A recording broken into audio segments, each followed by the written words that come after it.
Hound of the Baskervilles by Sir Arthur Conan Doyle. Chapter 11. The Man on the Tor.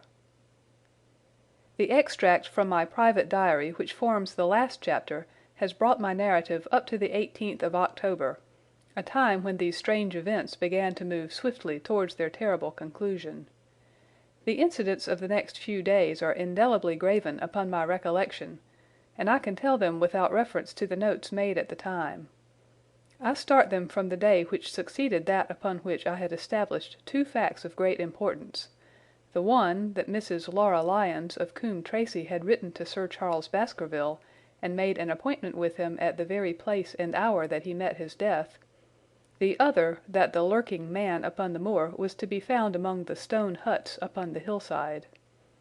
With these two facts in my possession, I felt that either my intelligence or my courage must be deficient if I could not throw some further light upon these dark places. I had no opportunity to tell the baronet what I had learned about Mrs. Lyons upon the evening before, for Dr. Mortimer remained with him at cards until it was very late. At breakfast, however, I informed him about my discovery, and asked him whether he would care to accompany me to Coombe Tracey. At first he was very eager to come, but on second thoughts it seemed to both of us that if I went alone the results might be better. The more formal we made the visit, the less information we might obtain. I left Sir Henry behind, therefore, not without some prickings of conscience, and drove off upon my new quest. When I reached Coombe Tracey I told Perkins to put up the horses, and I made inquiries for the lady whom I had come to interrogate. I had no difficulty in finding her rooms, which were central and well appointed. A maid showed me in without ceremony, and as I entered the sitting-room a lady, who was sitting before a Remington typewriter, sprang up with a pleasant smile of welcome. Her face fell, however, when she saw that I was a stranger, and she sat down again and asked me the object of my visit. The first impression left by Mrs. Lyons was one of extreme beauty. Her eyes and hair were of the same rich hazel colour, and her cheeks, though considerably freckled, were flushed with the exquisite bloom of the brunette, the dainty pink which lurks at the heart of the sulphur rose. Admiration was, I repeat, the first impression. But the second was criticism. There was something subtly wrong with the face, some coarseness of expression, some hardness perhaps of eye, some looseness of lip which marred its perfect beauty.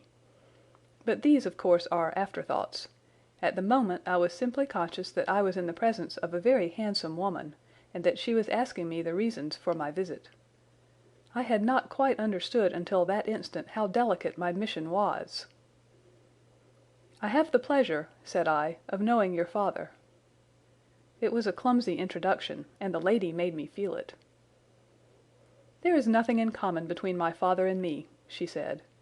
"I owe him nothing, and his friends are not mine.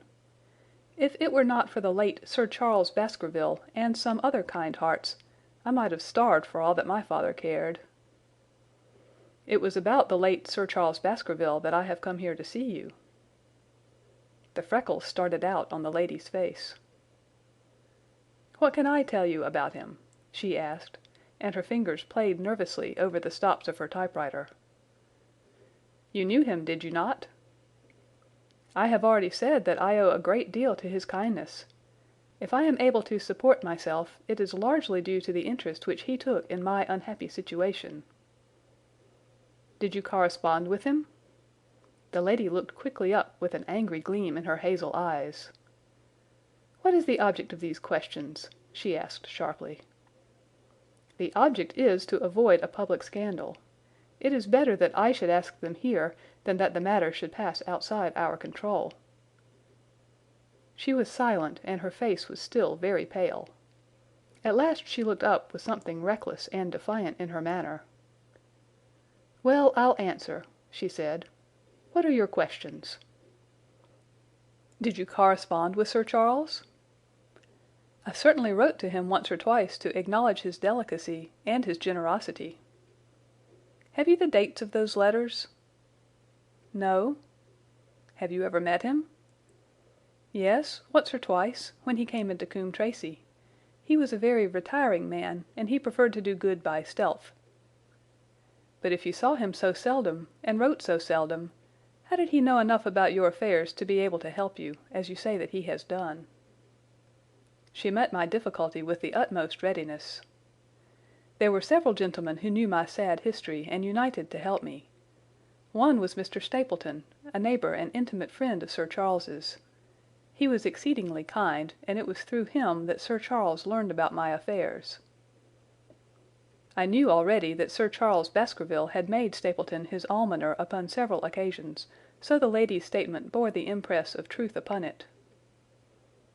"Did you ever write to Sir Charles asking him to meet you?" I continued. Mrs. Lyon flushed with anger again. "Really, sir, this is a very extraordinary question."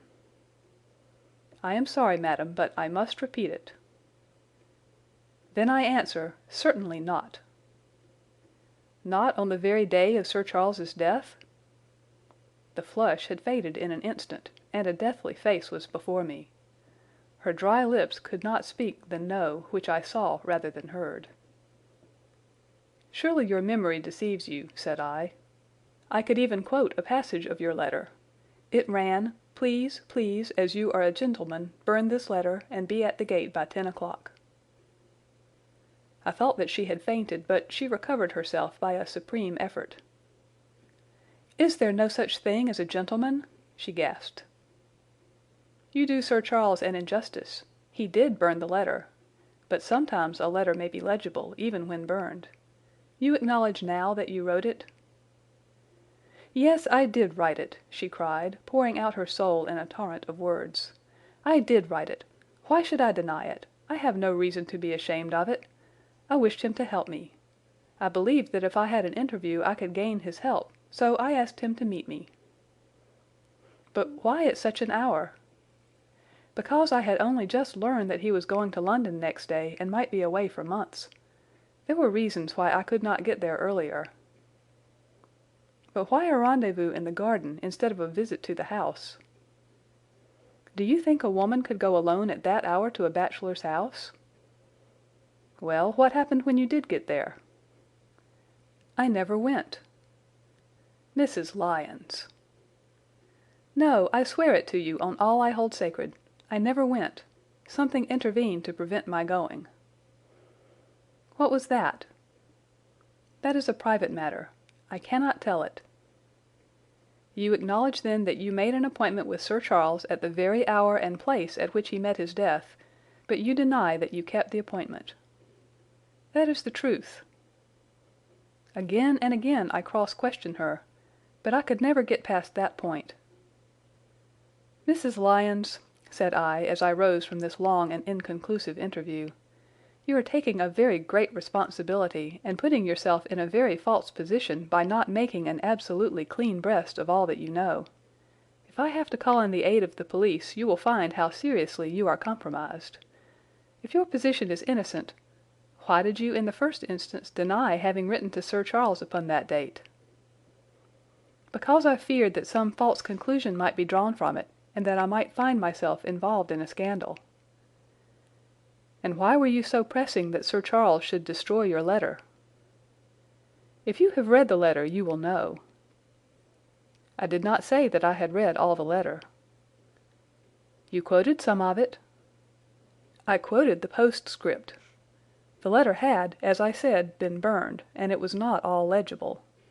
I ask you once again why it was that you were so pressing that Sir Charles should destroy this letter which he received on the day of his death."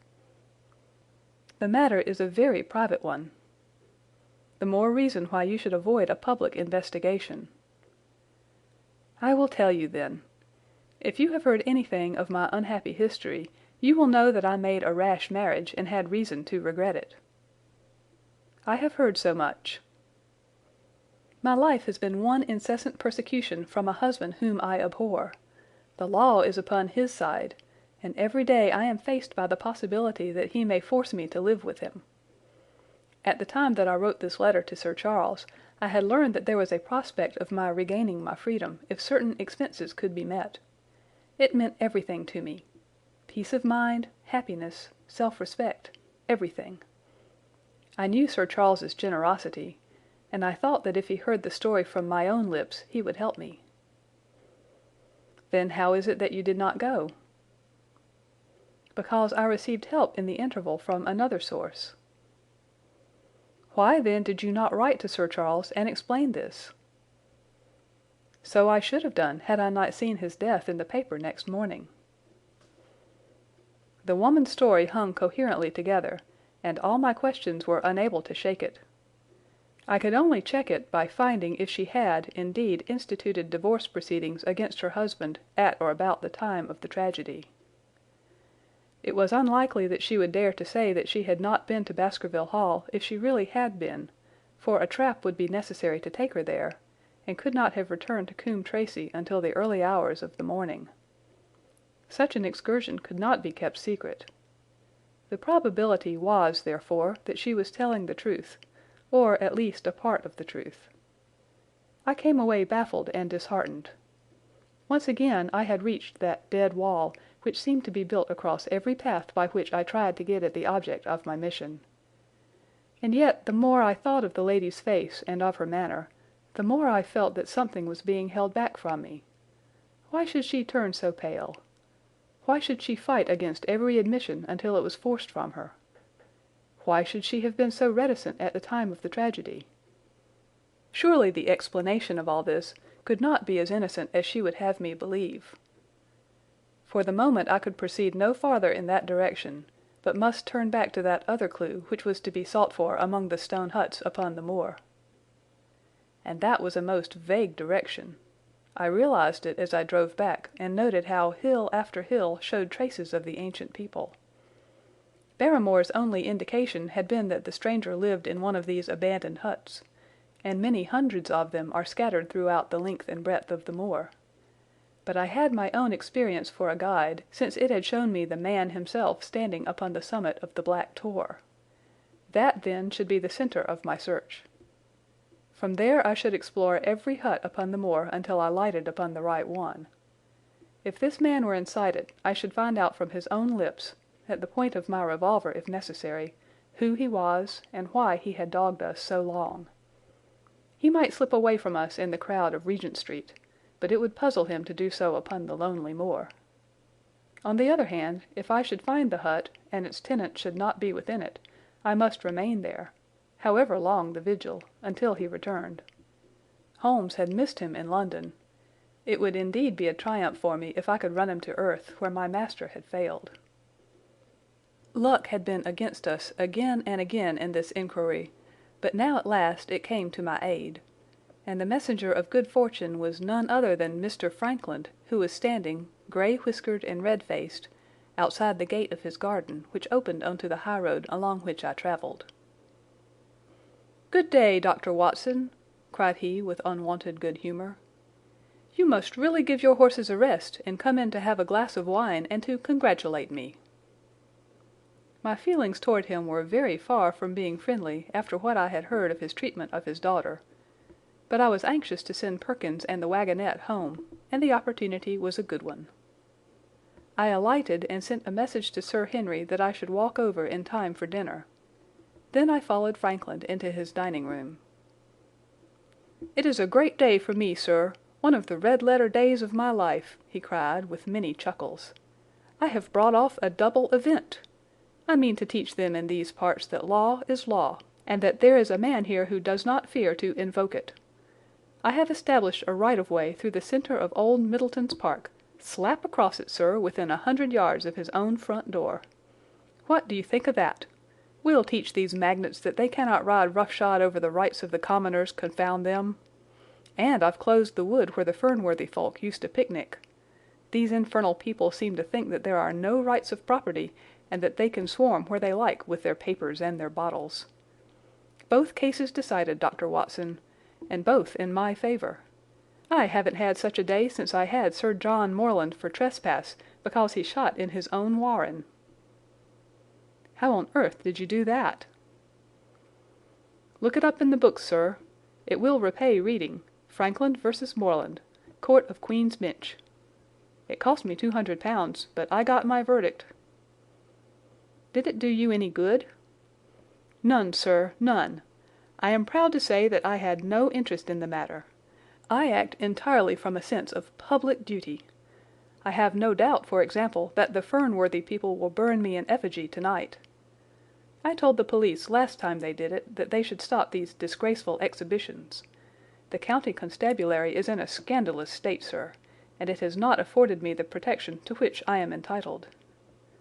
The case of Frankland versus Regina will bring the matter before the attention of the public. I told them that they would have occasion to regret their treatment of me, and already my words have come true." "How so?" I asked. The old man put on a very knowing expression. "Because I could tell them what they are dying to know, but nothing would induce me to help the rascals in any way." I had been casting round for some excuse by which I could get away from his gossip, but now I began to wish to hear more of it.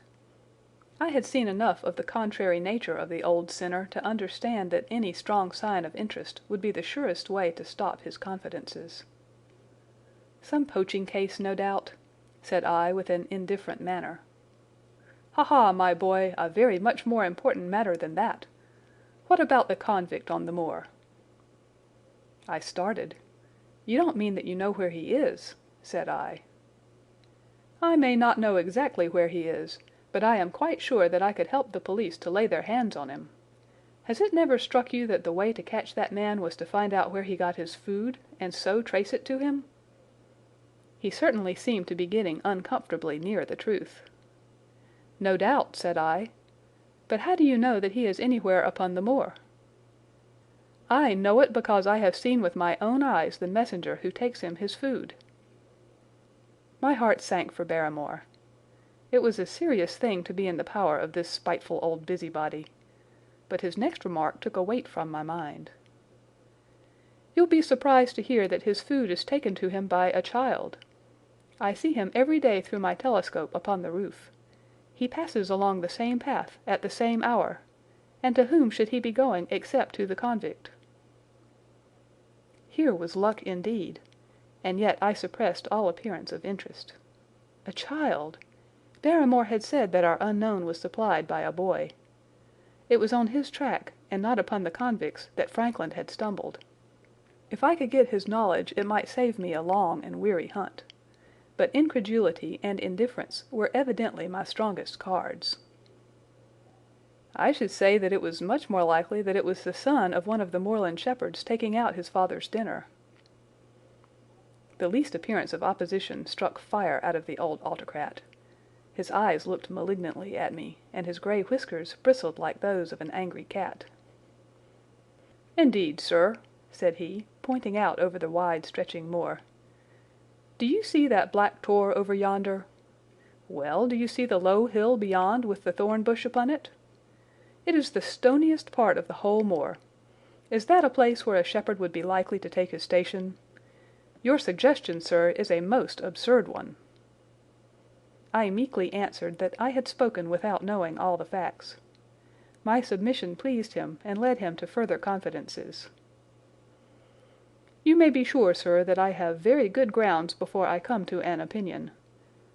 I have seen the boy again and again with his bundle. Every day, and sometimes twice a day, I have been able—but wait a moment, Dr. Watson. Do my eyes deceive me, or is there at the present moment something moving upon that hillside?" It was several miles off, but I could distinctly see a small dark dot against the dull green and grey. "Come, sir, come!" cried Frankland, rushing upstairs. "You will see with your own eyes and judge for yourself." The telescope, a formidable instrument mounted upon a tripod, stood upon the flat leads of the house. Frankland clapped his eye to it and gave a cry of satisfaction. "Quick, Dr. Watson, quick, before he passes over the hill!" There he was, sure enough, a small urchin with a little bundle upon his shoulder, toiling slowly up the hill. When he reached the crest, I saw the ragged, uncouth figure outlined for an instant against the cold blue sky. He looked round him with a furtive and stealthy air, as one who dreads pursuit. Then he vanished over the hill. "Well, am I right?" "Certainly, there is a boy who seems to have some secret errand." and what the errand is even a county constable could guess. But not one word shall they have from me, and I bind you to secrecy also, Dr. Watson. Not a word. You understand." "Just as you wish." "They have treated me shamefully, shamefully. When the facts come out in Franklin versus Regina, I venture to think that a thrill of indignation will run through the country. Nothing would induce me to help the police in any way. For all they cared, it might have been me instead of my effigy which these rascals burned at the stake. Surely you are not going. You will help me to empty the decanter in honor of this great occasion." But I resisted all his solicitations, and succeeded in dissuading him from his announced intention of walking home with me. I kept the road as long as his eye was on me, and then I struck off across the moor and made for the stony hill over which the boy had disappeared. Everything was working in my favour, and I swore that it should not be through lack of energy or perseverance that I should miss the chance which fortune had thrown in my way. The sun was already sinking when I reached the summit of the hill, and the long slopes beneath me were all golden green on one side and grey shadow on the other.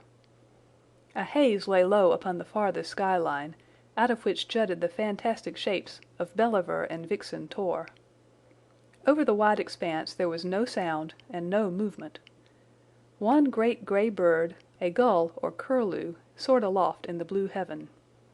He and I seemed to be the only living things between the huge arch of the sky and the desert beneath it. The barren scene, the sense of loneliness, and the mystery and urgency of my task all struck a chill into my heart. The boy was nowhere to be seen.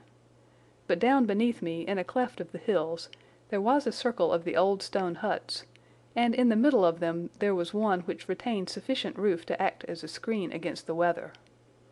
My heart leapt within me as I saw it. This must be the burrow where the stranger lurked. At last my foot was on the threshold of his hiding place. His secret was within my grasp. As I approached the hut, walking as warily as Stapleton would do when with poised net he drew near the settled butterfly, I satisfied myself that the place had indeed been used as a habitation. A vague pathway among the boulders led to the dilapidated opening which served as a door. All was silent within. The unknown might be lurking there, or he might be prowling on the moor. My nerves tingled with the sense of adventure. Throwing aside my cigarette, I closed my hand upon the butt of my revolver, and, walking swiftly up to the door, I looked in. The place was empty. But there were ample signs that I had not come upon a false scent. This was certainly where the man lived. Some blankets rolled in a waterproof lay upon that very stone slab upon which Neolithic man had once slumbered. The ashes of a fire were heaped in a rude grate. Beside it lay some cooking utensils, and a bucket half full of water. A litter of empty tins showed that the place had been occupied for some time, and I saw, as my eyes became accustomed to the checkered light, a pannikin and a half-full bottle of spirits standing in the corner. In the middle of the hut a flat stone served the purpose of a table, and upon this stood a small cloth bundle, the same, no doubt, which I had seen through the telescope upon the shoulder of the boy. It contained a loaf of bread, a tinned tongue, and 2 tins of preserved peaches. As I set it down again, after having examined it, my heart leapt to see that beneath it there lay a sheet of paper with writing upon it. I raised it, and this was what I read, roughly scrawled in pencil: "Dr. Watson has gone to Coombe Tracey." For a minute I stood there with the paper in my hands, thinking out the meaning of this curt message. It was I, then, and not Sir Henry, who was being dogged by this secret man. He had not followed me himself, but he had set an agent, the boy perhaps, upon my track, and this was his report. Possibly I had taken no step since I had been upon the moor which had not been observed and reported. Always there was this feeling of an unseen force, a fine net drawn round us with infinite skill and delicacy, holding us so lightly that it was only at some supreme moment that one realized that one was indeed entangled in its meshes. If there was one report there might be others, so I looked round the hut in search of them. There was no trace, however, of anything of the kind, nor could I discover any sign which might indicate the character or intentions of the man who lived in this singular place, save that he must be of Spartan habits and cared little for the comforts of life. When I thought of the heavy rains and looked at the gaping roof, I understood how strong and immutable must be the purpose which had kept him in that inhospitable abode. Was he our malignant enemy, or was he by chance our guardian angel? I swore that I would not leave the hut until I knew. Outside the sun was sinking low, and the west was blazing with scarlet and gold. Its reflection was shot back in ruddy patches by the distant pools which lay amid the great Grimpen mire. There were the 2 towers of Baskerville Hall, and there a distant blur of smoke which marked the village of Grimpen. Between the two, behind the hill, was the house of the Stapletons. All was sweet and mellow and peaceful in the golden evening light, and yet as I looked at them my soul shared none of the peace of nature, but quivered at the vagueness and the terror of that interview which every instant was bringing nearer. With tingling nerves but a fixed purpose, I sat in the dark recess of the hut and waited with sombre patience for the coming of its tenant. And then at last I heard him. Far away came the sharp clink of a boot striking upon a stone. Then another, and yet another, coming nearer and nearer. I shrank back into the darkest corner and cocked the pistol in my pocket, determined not to discover myself until I had an opportunity of seeing something of the stranger. There was a long pause which showed that he had stopped. Then once more the footsteps approached, and a shadow fell across the opening of the hut. "It is a lovely evening, my dear Watson," said a well-known voice. "I really think that you will be more comfortable outside than in." End of chapter 11.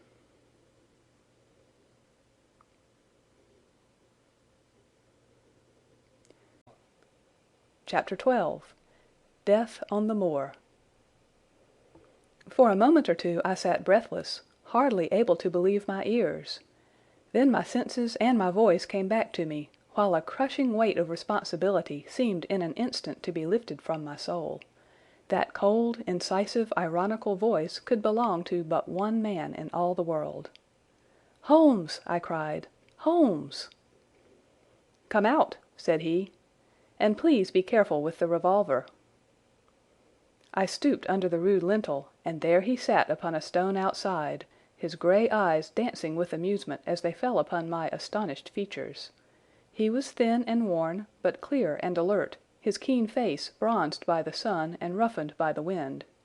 In his tweed suit and cloth cap he looked like any other tourist upon the moor, and he had contrived, with that cat-like love of personal cleanliness which was one of his characteristics, that his chin should be as smooth and his linen as perfect as if he were in Baker Street. "I never was more glad to see anyone in my life," said I, as I wrung him by the hand. "Or more astonished, eh?" "Well, I must confess to it." "The surprise was not all on one side, I assure you. I had no idea that you had found my occasional retreat, still less that you were inside it, until I was within 20 paces of the door." "My footprint, I presume?" "No, Watson, I fear that I could not undertake to recognize your footprint amid all the footprints of the world. If you seriously desire to deceive me, you must change your tobacconist, for when I see the stub of a cigarette marked Bradley, Oxford Street, I know that my friend Watson is in the neighbourhood. You will see it there beside the path. You threw it down, no doubt, at that supreme moment when you charged into the empty hut."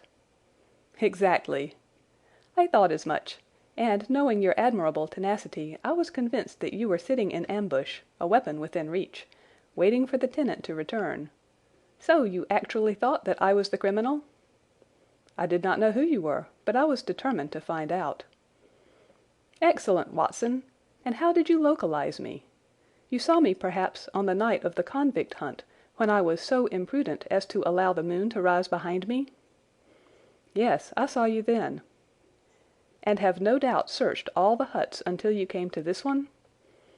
"No, your boy had been observed, and that gave me a guide where to look." "The old gentleman with the telescope, no doubt. I could not make it out when first I saw the light flashing upon the lens." He rose and peeped into the hut. Ha! I see that Cartwright has brought up some supplies. What's this paper? So you have been to Coombe Tracey, have you?" "Yes." "To see Mrs. Laura Lyons?" "Exactly." "Well done! Our researches have evidently been running on parallel lines, and when we unite our results I expect we shall have a fairly full knowledge of the case." "Well, I am glad from my heart that you are here, for indeed the responsibility and the mystery were both becoming too much for my nerves. But how in the name of wonder did you come here? And what have you been doing? I thought that you were in Baker Street working out that case of blackmailing." "That was what I wished you to think." "Then you use me, and yet do not trust me," I cried with some bitterness. "I think that I have deserved better at your hands, Holmes." "My dear fellow, you have been invaluable to me in this as in many other cases, and I beg that you will forgive me if I have seemed to play a trick upon you. In truth, it was partly for your own sake that I did it, and it was my appreciation of the danger which you ran which led me to come down and examine the matter for myself. Had I been with Sir Henry and you, it is confident that my point of view would have been the same as yours, and my presence would have warned our very formidable opponents to be on their guard. As it is, I have been able to get about as I could not possibly have done had I been living in the Hall, and I remain an unknown factor in the business, ready to throw in all my weight at a critical moment." "But why keep me in the dark?" "For you to know could not have helped us, and might possibly have led to my discovery.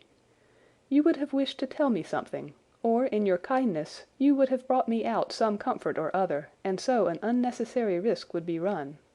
I brought Cartwright down with me. You remember the little chap at the express office, and he has seen after my simple wants. A loaf of bread and a clean collar. What does man want more? He has given me an extra pair of eyes upon a very active pair of feet, and both have been invaluable." "Then my reports have all been wasted." My voice trembled as I recalled the pains and the pride with which I had composed them. Holmes took a bundle of papers from his pocket. "Here are your reports, my dear fellow, and very well thumbed, I assure you. I made excellent arrangements, and they are only delayed 1 day upon their way. I must compliment you exceedingly upon the zeal and the intelligence which you have shown over an extraordinarily difficult case." I was still rather raw over the deception which had been practised upon me, but the warmth of Holmes's praise drove my anger from my mind. I felt also in my heart that he was right in what he said, and that it was really best for our purpose that I should not have known that he was upon the moor. "That's better," said he, seeing the shadow rise from my face. "And now tell me the result of your visit to Mrs. Laura Lyons. It was not difficult for me to guess that it was to see her that you had gone, for I am already aware that she is the one person in Coombe Tracey who might be of service to us in the matter. In fact, if you had not gone today, it is exceedingly probable that I should have gone tomorrow." The sun had set and dusk was settling over the moor.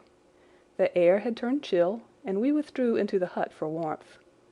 There, sitting together in the twilight, I told Holmes of my conversation with the lady.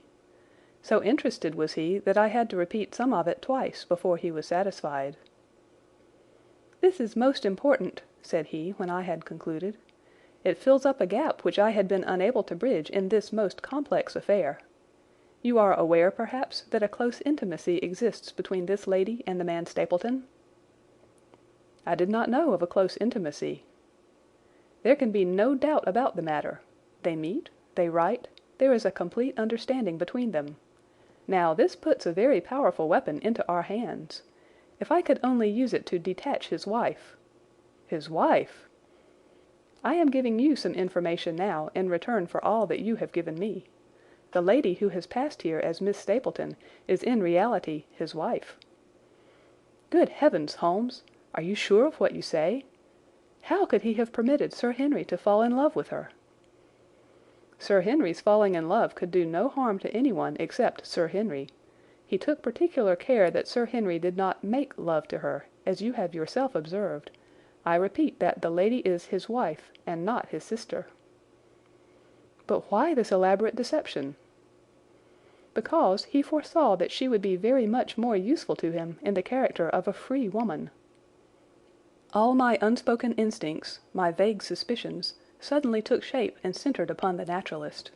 In that impassive, colorless man, with his straw hat and his butterfly net, I seemed to see something terrible, a creature of infinite patience and craft, with a smiling face and a murderous heart.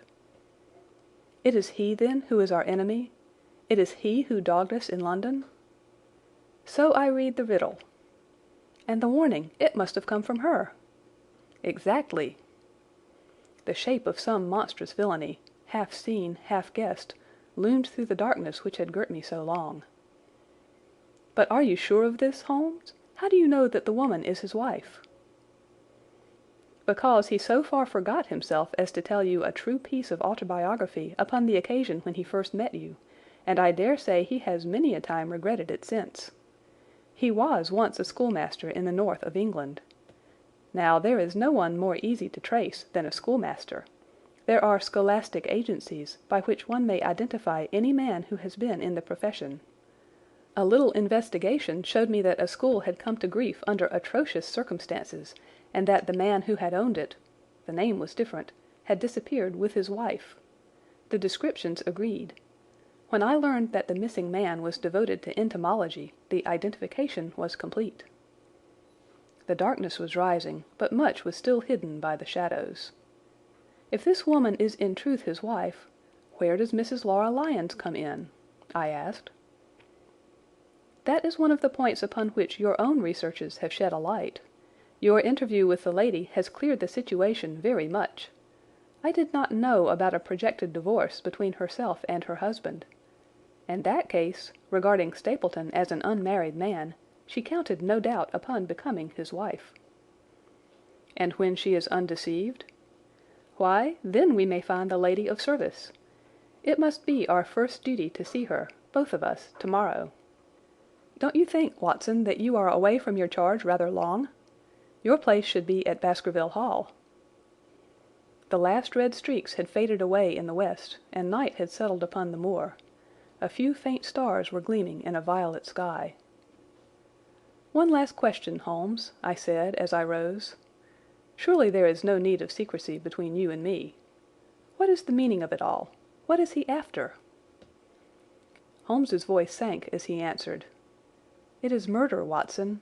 Refined, cold-blooded, deliberate murder. Do not ask me for particulars. My nets are closing upon him, even as his are upon Sir Henry, and with your help he is already almost at my mercy. There is but one danger which can threaten us. It is that he should strike before we are ready to do so. Another day, 2 at the most, and I have my case complete. But until then, guard your charge as closely as ever a fond mother watched her ailing child. Your mission today has justified itself, and yet I could almost wish that you had not left his side. Hark!" A terrible scream, a prolonged yell of horror and anguish burst out of the silence of the moor. That frightful cry turned the blood to ice in my veins. "Oh, my God!" I gasped. "What is it? What does it mean?" Holmes had sprung to his feet, and I saw his dark, athletic outline at the door of the hut, his shoulders stooping, his head thrust forward, his face peering into the darkness. "Hush!" he whispered. "Hush!" The cry had been loud on account of its vehemence, but it had pealed out from somewhere far off on the shadowy plain. Now it burst upon our ears, nearer, louder, more urgent than before. "Where is it?" Holmes whispered, and I knew from the thrill of his voice that he, the man of iron, was shaken to the soul. "Where is it, Watson?" "There, I think." I pointed into the darkness. "No, there!" Again the agonized cry swept through the silent night, louder and much nearer than ever. And a new sound mingled with it, a deep, muttered rumble, musical and yet menacing, rising and falling like the low, constant murmur of the sea. "The hound!" cried Holmes. "Come, Watson, come! Great heavens, if we are too late!" He had started running swiftly over the moor, and I had followed at his heels. But now from somewhere among the broken ground immediately in front of us there came one last despairing yell, and then a dull, heavy thud. We halted and listened. Not another sound broke the heavy silence of the windless night. I saw Holmes put his hand to his forehead like a man distracted. He stamped his feet upon the ground. "He has beaten us, Watson. We are too late." "No, no, surely not." "Fool that I was to hold my hand! And you, Watson, see what comes of abandoning your charge. But, by heaven, if the worst has happened, we'll avenge him." Blindly we ran through the gloom, blundering against boulders, forcing our way through gorse bushes, panting up hills and rushing down slopes, heading always in the direction whence those dreadful sounds had come. At every rise Holmes looked eagerly round him, but the shadows were thick upon the moor, and nothing moved upon its dreary face. "Can you see anything?" "Nothing." "But hark! What is that?" A low moan had fallen upon our ears. There it was again upon our left. On that side a ridge of rocks ended in a sheer cliff which overlooked a stone-strewn slope. On its jagged face was spread-eagled some dark, irregular object. As we ran towards it the vague outline hardened into a definite shape.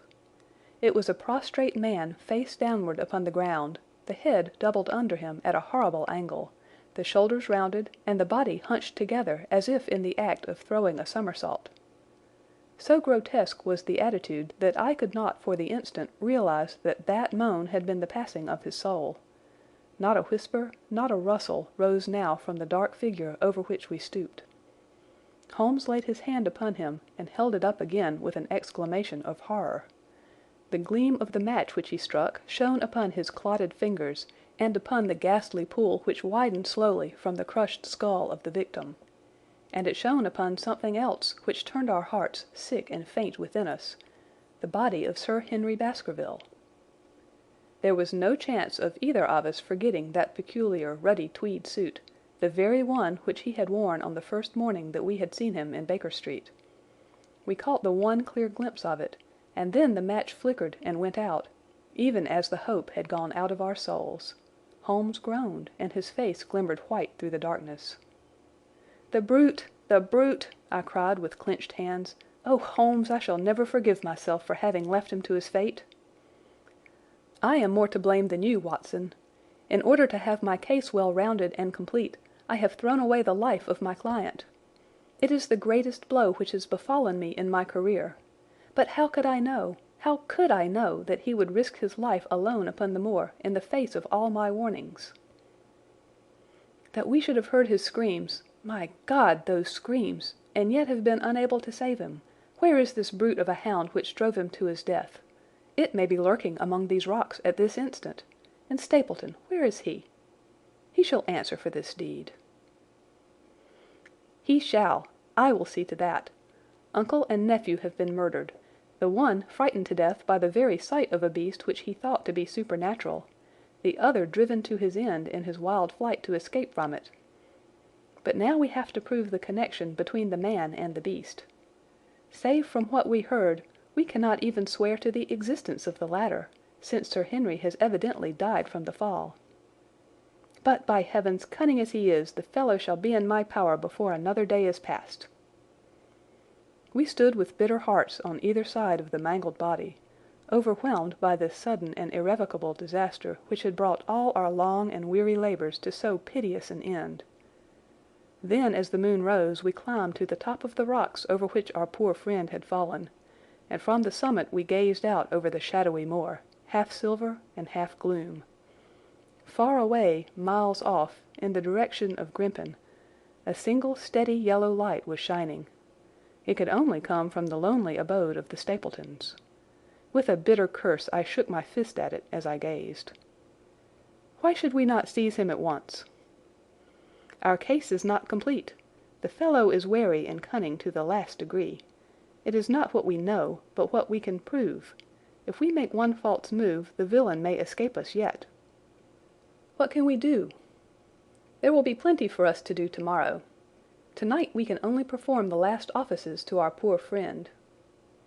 Together we made our way down the precipitous slope and approached the body, black and clear against the silvered stones. The agony of those contorted limbs struck me with a spasm of pain and blurred my eyes with tears. "We must send for help, Holmes. We cannot carry him all the way to the Hall. Good heavens, are you mad?" He had uttered a cry and bent over the body. Now he was dancing and laughing and wringing my hand. Could this be my stern, self-contained friend? These were hidden fires indeed. "A beard! A beard! The man has a beard!" A beard? It is not the baronet. It is—why, it is my neighbour, the convict. With feverish haste we had turned the body over, and that dripping beard was pointing up to the cold, clear moon. There could be no doubt about the beetling forehead, the sunken animal eyes. It was indeed the same face which had glared upon me in the light of the candle from over the rock, the face of Selden, the criminal. Then in an instant it was all clear to me. I remembered how the baronet had told me that he had handed his old wardrobe to Barrymore. Barrymore had passed it on in order to help Selden in his escape. Boots, shirt, cap, it was all Sir Henry's. The tragedy was still black enough, but this man had at least deserved death by the laws of his country. I told Holmes how the matter stood, my heart bubbling over with thankfulness and joy. "Then the clothes have been the poor devil's death," said he. "It is clear enough that the hound has been laid on from some article of Sir Henry's, the boot which was abstracted in the hotel in all probability, and so ran this man down. There is one very singular thing, however. How came Selden, in the darkness, to know that the hound was on his trail?" "He heard him." To hear a hound upon the moor would not work a hard man like this convict into such a paroxysm of terror that he would risk recapture by screaming wildly for help. By his cries he must have run a long way after he knew the animal was on his track. How did he know? A greater mystery to me is why this hound, presuming that all our conjectures are correct. I presume nothing. Well then, why this hound should be loose tonight? I suppose that it does not always run loose upon the moor. Stapleton would not let it go unless he had reason to think that Sir Henry would be there. My difficulty is the more formidable of the two, for I think that we shall very shortly get an explanation of yours, while mine may remain forever a mystery. The question now is, what shall we do with this poor wretch's body? We cannot leave it here to the foxes and the ravens. I suggest that we put it in one of the huts until we can communicate with the police. Exactly. I have no doubt that you and I could carry it so far. Hello, Watson, what's this? It's the man himself, by all that's wonderful and audacious. Not a word to show your suspicions, not a word, or my plans crumble to the ground. A figure was approaching us over the moor, and I saw the dull red glow of a cigar. The moon shone upon him, and I could distinguish the dapper shape and jaunty walk of the naturalist. He stopped when he saw us, and then came on again. "Why, Dr. Watson, that's not you, is it? You are the last man that I should have expected to see out on the moor at this time of night. But, dear me, what's this? Somebody hurt? Don't tell me that it is our friend Sir Henry." He hurried past me and stooped over the dead man. I heard a sharp intake of his breath, and the cigar fell from his fingers. "Who's this?" he stammered. "It is Selden, the man who escaped from Princetown." Stapleton turned a ghastly face upon us, but by a supreme effort he had overcome his amazement and his disappointment. He looked sharply from Holmes to me. "Dear me, what a very shocking affair! How did he die?" "He appears to have broken his neck by falling over these rocks. My friend and I were strolling on the moor when we heard a cry." "I heard a cry also. That was what brought me out.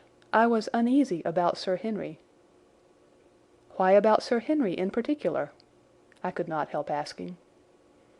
"Because I had suggested that he should come over.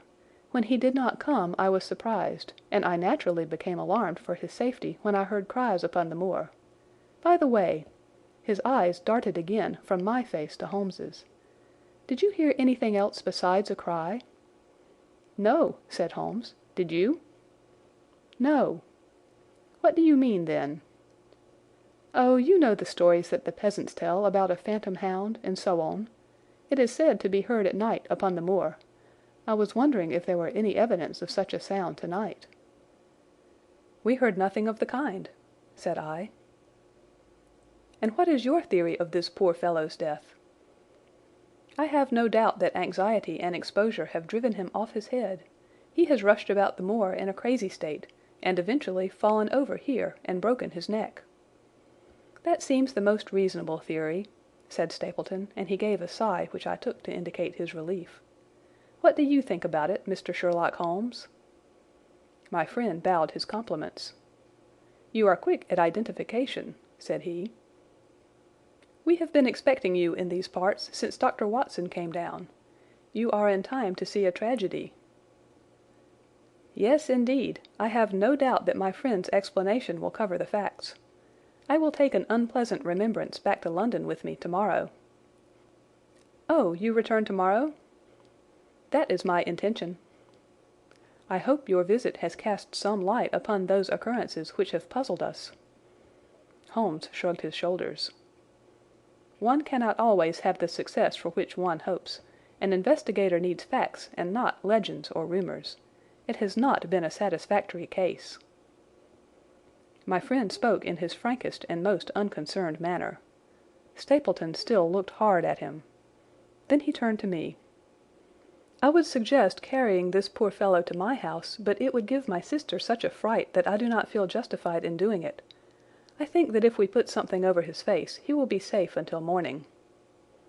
And so it was arranged. Resisting Stapleton's offer of hospitality, Holmes and I set off to Baskerville Hall, leaving the naturalist to return alone.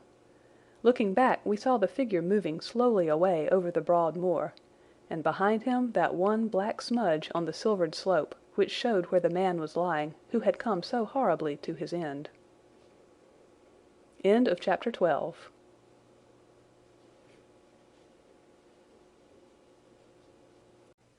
Chapter 13. Fixing the Nets. "We're at close grips at last," said Holmes as we walked together across the moor. "What a nerve the fellow has! How he pulled himself together in the face of what must have been a paralyzing shock when he found that the wrong man had fallen a victim to his plot. I told you in London, Watson, and I tell you now again, that we have never had a foeman more worthy of our steel." "I am sorry that he has seen you." "And so was I at first, but there was no getting out of it."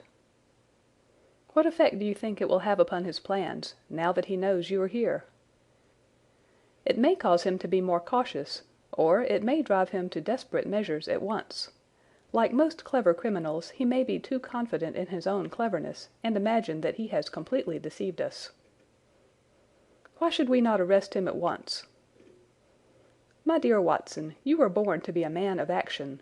Your instinct is always to do something energetic. But supposing, for argument's sake, that we had him arrested tonight, what on earth the better off should we be for that? We could prove nothing against him. There's the devilish cunning of it. If he were acting through a human agent we could get some evidence, but if we were to drag this great dog to the light of day it would not help us in putting a rope round the neck of its master." "Surely we have a case." "Not a shadow of one, only surmise and conjecture. We should be laughed out of court if we came with such a story and such evidence." "There is Sir Charles's death." "Found dead without a mark upon him. You and I know that he died of sheer fright, and we know also what frightened him, but how are we to get 12 stolid jurymen to know it? What signs are there of a hound? Where are the marks of its fangs? Of course we know that a hound does not bite a dead body, and that Sir Charles was dead before ever the brute overtook him. But we have to prove all this, and we are not in a position to do it." "Well then, tonight?" "We are not much better off tonight. Again, there was no direct connection between the hound and the man's death. We never saw the hound. We heard it, but we could not prove that it was running upon this man's trail. There is a complete absence of motive. No, my dear fellow, we must reconcile ourselves to the fact that we have no case at present, and that it is worth our while to run any risk in order to establish one." "And how do you propose to do so?" "I have great hopes of what Mrs. Laura Lyons may do for us when the position of affairs is made clear to her. And I have my own plan as well. Sufficient for tomorrow is the evil thereof, but I hope before the day is past to have the upper hand at last." I could draw nothing further from him, and he walked, lost in thought, as far as the Baskerville gates. "Are you coming up?" Yes, I see no reason for further concealment. But one last word, Watson. Say nothing of the Hound to Sir Henry. Let him think that Selden's death was as Stapleton would have us believe. He will have a better nerve for the ordeal which he will have to undergo tomorrow, when he is engaged, if I remember your report aright, to dine with these people." "And so am I." "Then you must excuse yourself, and he must go alone. That will be easily arranged. And now, if we are too late for dinner, I think that we are both ready for our suppers." Sir Henry was more pleased than surprised to see Sherlock Holmes, for he had for some days been expecting that recent events would bring him down from London. He did raise his eyebrows, however, when he found that my friend had neither any luggage nor any explanations for its absence. Between us we soon supplied his wants, and then, over a belated supper, we explained to the baronet as much of our experience as it seemed desirable that he should know. But first I had the unpleasant duty of breaking the news to Barrymore and his wife. To him it may have been an unmitigated relief, but she wept bitterly in her apron. To all the world he was the man of violence, half animal and half demon, but to her he always remained the little wilful boy of her own girlhood, the child who had clung to her hand. Evil indeed is the man who has not one woman to mourn him. "I've been moping in the house all day since Watson went off in the morning," said the baronet. "I guess I should have some credit, for I have kept my promise. If I hadn't sworn not to go about alone, I might have had a more lively evening, for I had a message from Stapleton asking me over there." "I have no doubt that you would have had a more lively evening," said Holmes dryly. "By the way, I don't suppose you appreciate that we have been mourning over you as having broken your neck." Sir Henry opened his eyes. "How was that?" "This poor wretch was dressed in your clothes. I fear your servant who gave them to him may get into trouble with the police." "That is unlikely. There was no mark on any of them, as far as I know." "That's lucky for him. In fact, it's lucky for all of you, since you are all on the wrong side of the law in this matter. I am not sure that as a conscientious detective my first duty is not to arrest the whole household. Watson's reports are most incriminating documents." "But how about the case?" asked the baronet. "Have you made anything out of the tangle? I don't know that Watson and I are much the wiser since we came down." "I think that I shall be in a position to make the situation rather more clear to you before long. It has been an exceedingly difficult and most complicated business. There are several points upon which we still want light, but it is coming all the same. We've had one experience, as Watson has no doubt told you. We heard the hound on the moor, so I can swear that it is not all empty superstition. I had something to do with dogs when I was out west, and I know one when I hear one. If you can muzzle that one and put him on a chain, I'll be ready to swear you are the greatest detective of all time." "I think I will muzzle him and chain him all right, if you will give me your help." "Whatever you tell me to do, I will do." "Very good. And I will ask you also to do it blindly, without always asking the reason." "Just as you like." "If you will do this, I think the chances are that our little problem will soon be solved. I have no doubt—" He stopped suddenly and stared fixedly up over my head into the air. The lamp beat upon his face, and so intent was it and so still that it might have been that of a clear-cut classical statue, a personification of alertness and expectation. "What is it?" we both cried. I could see as he looked down that he was repressing some internal emotion. His features were still composed, but his eyes shone with amused exultation. "Excuse the admiration of a connoisseur," said he as he waved his hand towards the line of portraits which covered the opposite wall. "Watson won't allow that I know anything of art, but that is mere jealousy because our views upon the subject differ. Now these are a really very fine series of portraits." "Well, I'm glad to hear you say so," said Sir Henry, glancing with some surprise at my friend. "I don't pretend to know much about these things, and I'd be a better judge of a horse or a steer than of a picture. I didn't know that you found time for such things." "I know what is good when I see it, and I see it now. That's a Kneller, I'll swear, that lady in the blue silk over yonder, and the stout gentleman with the wig ought to be a Reynolds. They are all family portraits, I presume?" "Every one." Do you know the names?" "Barrymore has been coaching me in them, and I think I can say my lessons fairly well." "Who is the gentleman with the telescope?" "That is Rear Admiral Baskerville, who served under Rodney in the West Indies. The man with the blue coat and the roll of paper is Sir William Baskerville, who was chairman of committees of the House of Commons under Pitt." "And this cavalier opposite to me, the one with the black velvet and the lace?" "Ah, you have a right to know about him. That is the cause of all the mischief, the wicked Hugo, who started the Hound of the Baskervilles. We're not likely to forget him." I gazed with interest and some surprise upon the portrait. "Dear me," said Holmes, "he seems a quiet, meek-mannered man enough, but I dare say that there was a lurking devil in his eyes. I had pictured him as a more robust and ruffianly person." "There's no doubt about the authenticity, for the name and the date, 1647, are on the back of the canvas." Holmes said little more, but the picture of the old roisterer seemed to have a fascination for him, and his eyes were continually fixed upon it during supper. It was not until later, when Sir Henry had gone to his room, that I was able to follow the trend of his thoughts. He led me back into the banqueting hall, his bedroom candle in his hand, and he held it up against the time-stained portrait on the wall.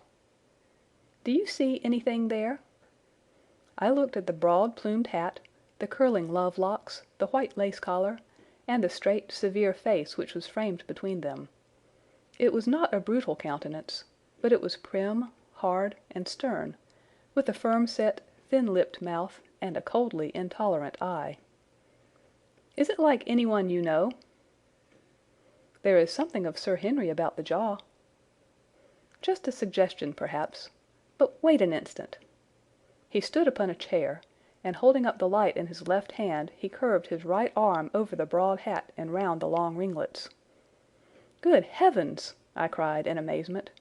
The face of Stapleton had sprung out of the canvas. "Ha! You see it now. My eyes have been trained to examine faces and not their trimmings. It is the first quality of a criminal investigator that he should see through a disguise." "But this is marvellous! It might be his portrait." "Yes, it is an interesting instance of a throwback, which appears to be both physical and spiritual. A study of family portraits is enough to convert a man to the doctrine of reincarnation. The fellow is a Baskerville, that is evident." "With designs upon the succession." "Exactly.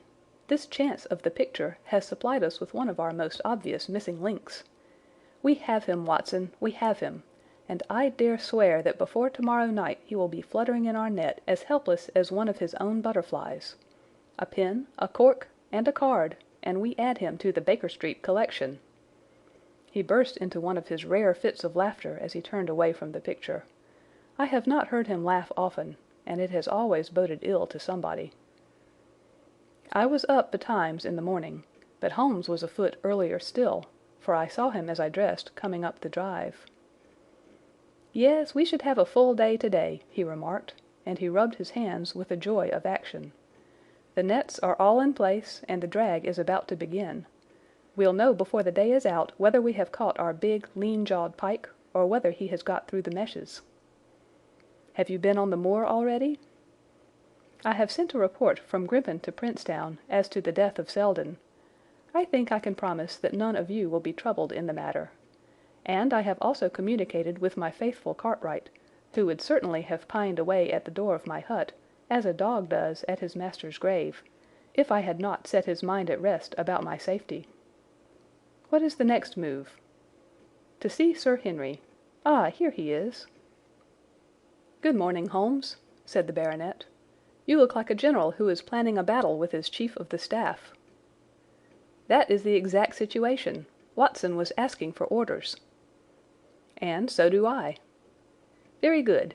You are engaged, as I understand, to dine with our friends the Stapletons tonight." "I hope that you will come also. They are very hospitable people, and I am sure that they would be very glad to see you." "I fear that Watson and I must go to London." "To London?" "Yes, I think that we should be more useful there at the present juncture." The baronet's face perceptibly lengthened. "I hoped that you were going to see me through this business. The Hall and the moor are not very pleasant places when one is alone." "My dear fellow, you must trust me implicitly, and do exactly what I tell you. You can tell your friends that we should have been happy to have come with you, but that urgent business required us to be in town. We hope very soon to return to Devonshire. Will you remember to give them that message?" "If you insist upon it." "There is no alternative, I assure you." I saw by the baronet's clouded brow that he was deeply hurt by what he regarded as our desertion. "When do you desire to go?" he asked coldly.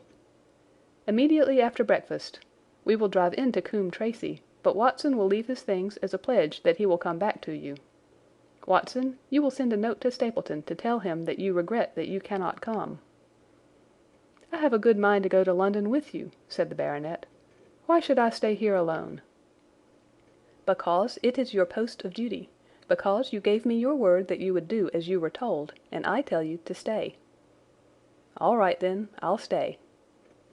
"One more direction. I wish you to drive to Merripit House. Send back your trap, however, and let them know that you intend to walk home." "To walk across the moor?" "Yes." "But that is the very thing which you have so often cautioned me not to do." "This time you may do it with safety. If I had not every confidence in your nerve and courage I would not suggest it, but it is essential that you should do it." "Then I will do it." "And as you value your life, do not go across the moor in any direction save along the straight path which leads from Merripit House to the Grimpen Road, and is your natural way home." "I will do just what you say." "Very good. I should be glad to get away as soon after breakfast as possible, so as to reach London in the afternoon." I was much astounded by this programme, though I remembered that Holmes had said to Stapleton on the night before that his visit would terminate next day. It had not crossed my mind, however, that he would wish me to go with him, nor could I understand how we could both be absent at a moment which he himself declared to be critical. There was nothing for it, however, but implicit obedience. So we bade good-bye to our rueful friend, and a couple of hours afterwards we were at the station of Coombe Tracey, and had dispatched the trap upon its return journey. A small boy was waiting upon the platform. "Any orders, sir?" "You will take this train to town, Cartwright. The moment you arrive you will send a wire to Sir Henry Baskerville, in my name, to say that if he finds the pocket-book which I have dropped, he is to send it by registered post to Baker Street." "Yes, sir." "And ask at the station office if there is a message for me." The boy returned with a telegram, which Holmes handed to me. It ran, "Wire received. Coming down with unsigned warrant. Arrive 5:40. Lestrade." That is in answer to mine of this morning. He is the best of the professionals, I think, and we may need his assistance. Now, Watson, I think that we cannot employ our time better than by calling upon your acquaintance, Mrs. Laura Lyons. His plan of campaign was beginning to be evident. He would use the baronet in order to convince the Stapletons that we were really gone, while we should actually return at the instant when we were likely to be needed. That telegram from London, if mentioned by Sir Henry to the Stapletons, must remove the last suspicions from their minds. Already I seem to see our nets drawing closer around that lean-jawed pike. Mrs. Laura Lyons was in her office, and Sherlock Holmes opened his interview with a frankness and directness which considerably amazed her. "I am investigating the circumstances which attended the death of the late Sir Charles Baskerville," said he. "My friend here, Dr. Watson, has informed me of what you have communicated, and also of what you have withheld in connection with that matter." "What have I withheld?" she asked defiantly. "You have confessed that you asked Sir Charles to be at the gate at 10 o'clock.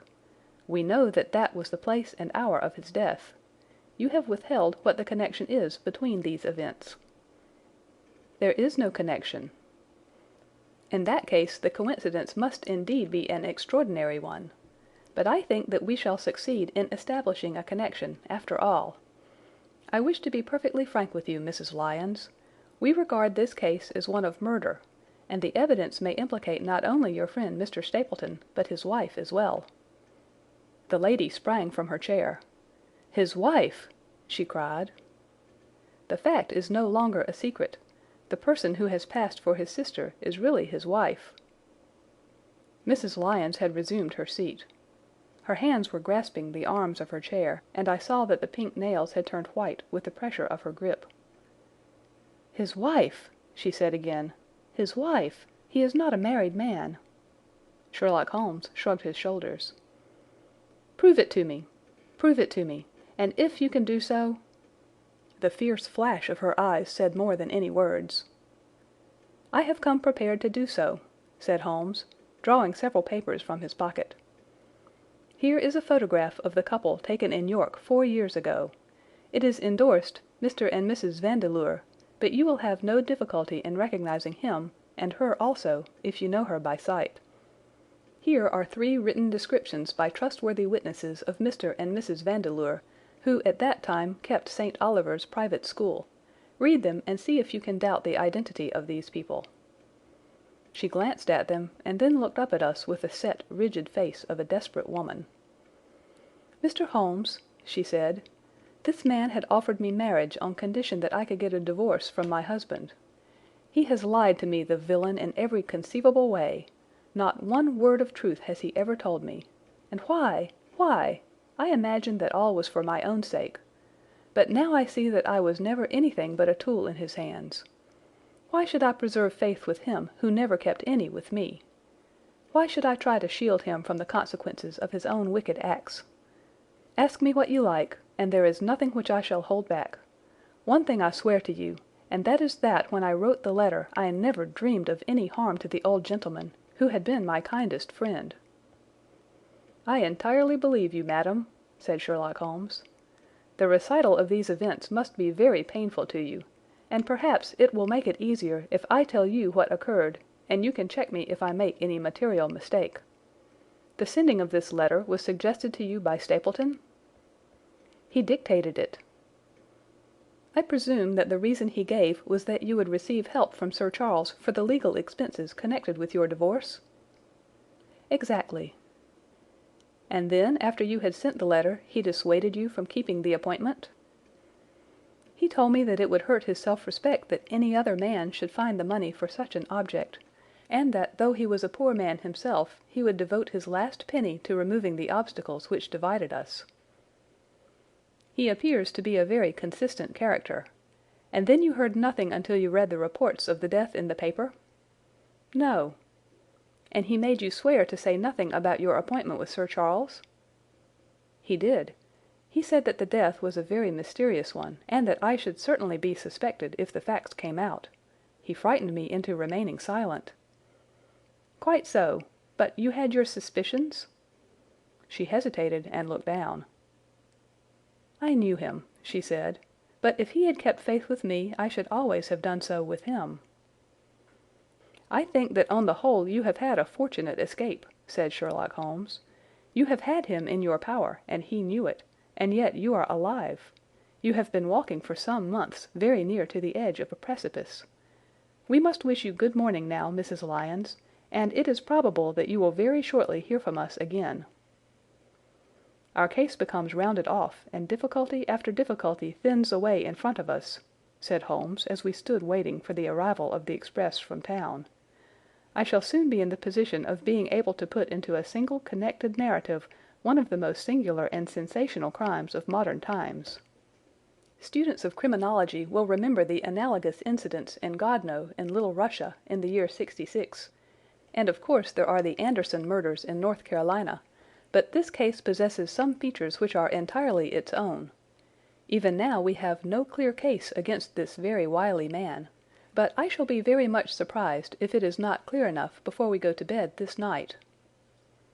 The London express came roaring into the station, and a small, wiry bulldog of a man had sprung from a first-class carriage. We all 3 shook hands, and I saw at once from the reverential way in which Lestrade gazed at my companion that he had learned a good deal since the days when they had first worked together. I could well remember the scorn which the theories of the reasoner used then to excite in the practical man. "Anything good?" he asked. "The biggest thing for years," said Holmes. "We have 2 hours before we need think of starting. I think we might employ it in getting some dinner, and then, Lestrade, we will take the London fog out of your throat by giving you a breath of the pure night air of Dartmoor. Never been there? Ah, well, I don't suppose you will forget your first visit. End of Chapter 13.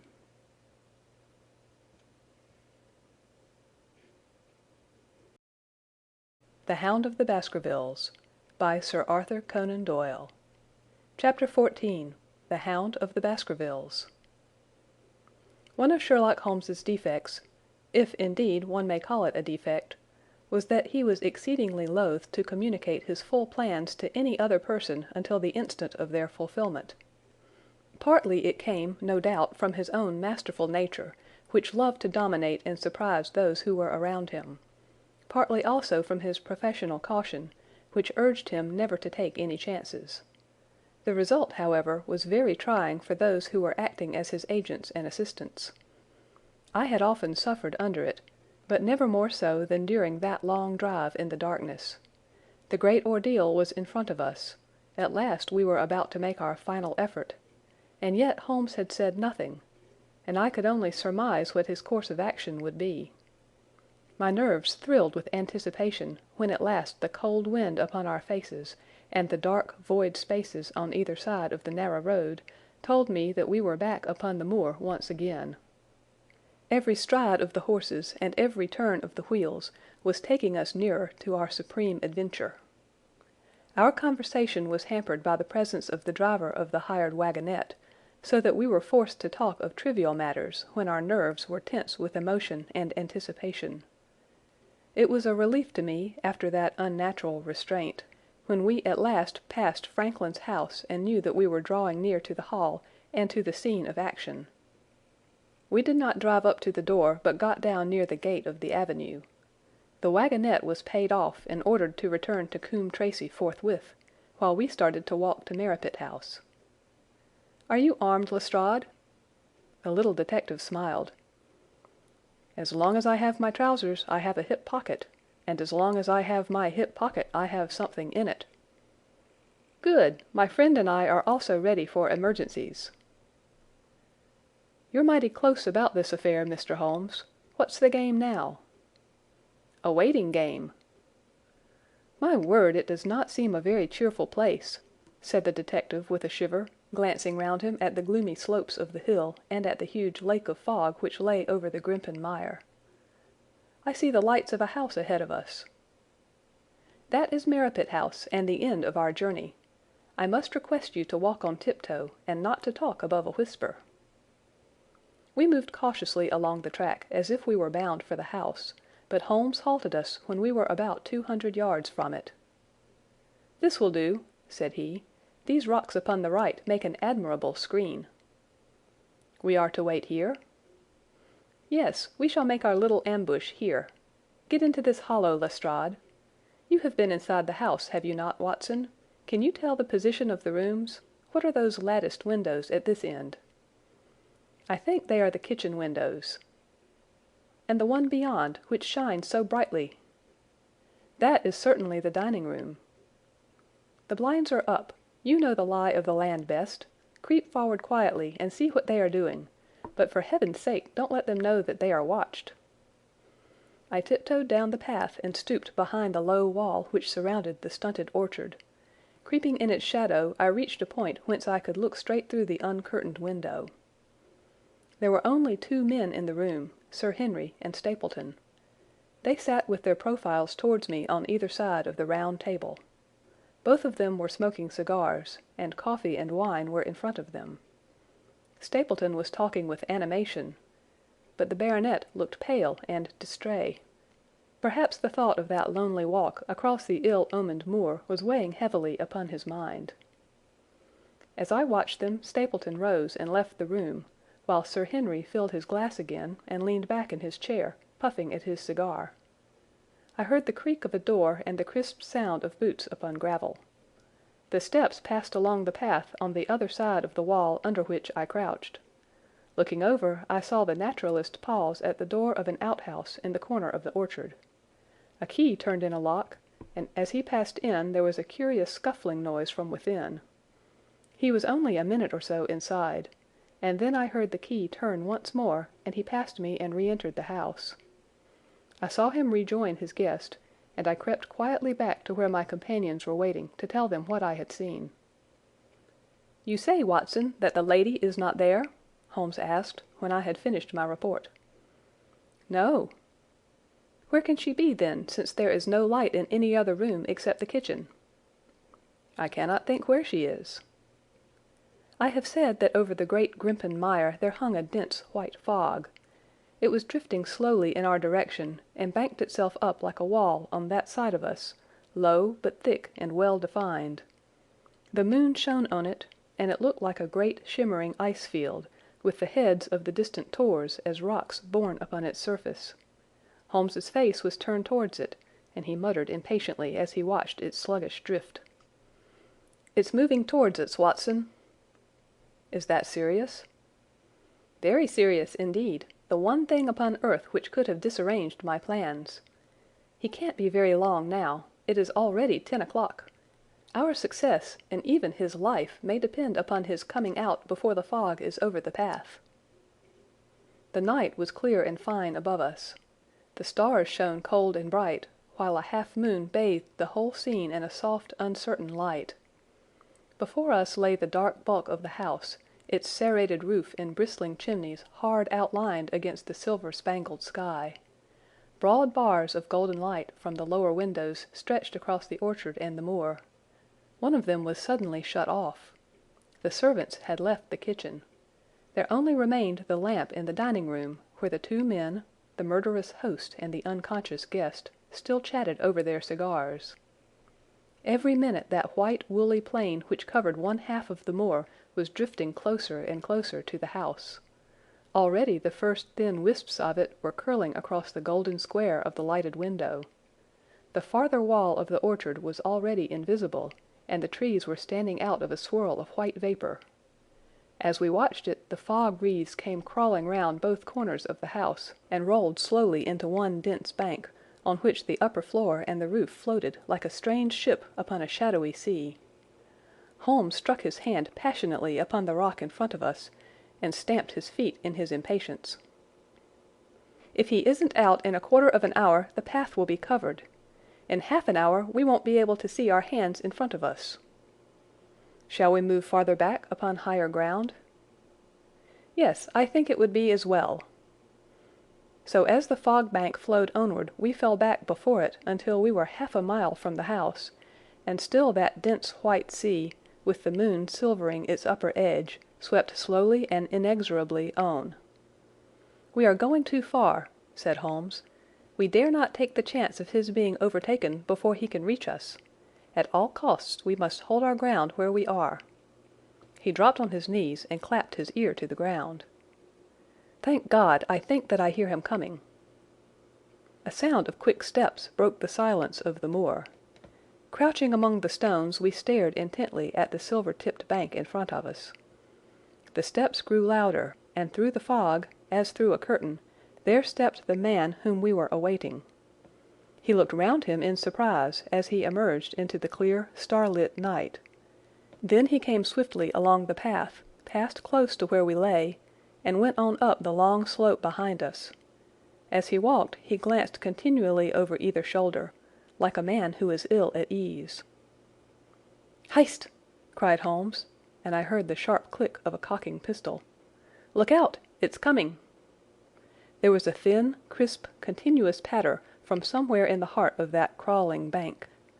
The cloud was within 50 yards of where we lay, and we glared at it, all three, uncertain what horror was about to break from the heart of it. I was at Holmes's elbow, and I glanced for an instant at his face. It was pale and exultant, his eyes shining brightly in the moonlight. But suddenly they started forward in a rigid, fixed stare, and his lips parted in amazement. At the same instant Lestrade gave a yell of terror and threw himself face downward upon the ground. I sprang to my feet, my inert hand grasping my pistol, my mind paralyzed by the dreadful shape which had sprung out upon us from the shadows of the fog. A hound it was, an enormous coal-black hound, but not such a hound as mortal eyes have ever seen. Fire burst from its open mouth, its eyes glowed with a smouldering glare, its muzzles and hackles and dewlap were outlined in flickering flame. Never in the delirious dream of a disordered brain could anything more savage, more appalling, more hellish be conceived than that dark form and savage face which broke upon us out of the wall of fog. With long bounds the huge black creature was leaping down the track, following hard upon the footsteps of our friend. So paralyzed were we by the apparition that we allowed him to pass before we had recovered our nerve. Then Holmes and I both fired together, and the creature gave a hideous howl, which showed that one at least had hit him. He did not pause, however, but bounded onward. Far away on the path we saw Sir Henry looking back, his face white in the moonlight, his hands raised in horror, glaring helplessly at the frightful thing which was hunting him down. But that cry of pain from the hound had blown all our fears to the winds. If he was vulnerable, he was mortal, and if we could wound him, we could kill him. Never have I seen a man run as Holmes ran that night. I am reckoned fleet of foot, but he outpaced me as much as I outpaced the little professional. In front of us as we flew up the track, we heard scream after scream from Sir Henry and the deep roar of the hound. I was in time to see the beast spring upon its victim, hurl him to the ground, and worry at his throat. But the next instant Holmes had emptied 5 barrels of his revolver into the creature's flank. With a last howl of agony and a vicious snap in the air, it rolled upon its back, 4 feet pawing furiously, and then fell limp upon its side. I stooped, panting, and pressed my pistol to the dreadful shimmering head, but it was useless to press the trigger. The giant hound was dead. Sir Henry lay insensible where he had fallen. We tore away his collar, and Holmes breathed a prayer of gratitude when we saw that there was no sign of a wound and that the rescue had been in time. Already our friend's eyelids shivered, and he made a feeble effort to move. Lestrade thrust his brandy flask between the baronet's teeth, and 2 frightened eyes were looking up at us. "My God!" he whispered. "What was it? What in heaven's name was it?" "It's dead, whatever it is," said Holmes. "We've laid the family ghost once and forever." In mere size and strength it was a terrible creature which was lying stretched before us. It was not a pure bloodhound, and it was not a pure mastiff, but it appeared to be a combination of the two, gaunt, savage, and as large as a small lioness. Even now, in the stillness of death, the huge jaws seemed to be dripping with a bluish flame, and the small, deep-set, cruel eyes were ringed with fire.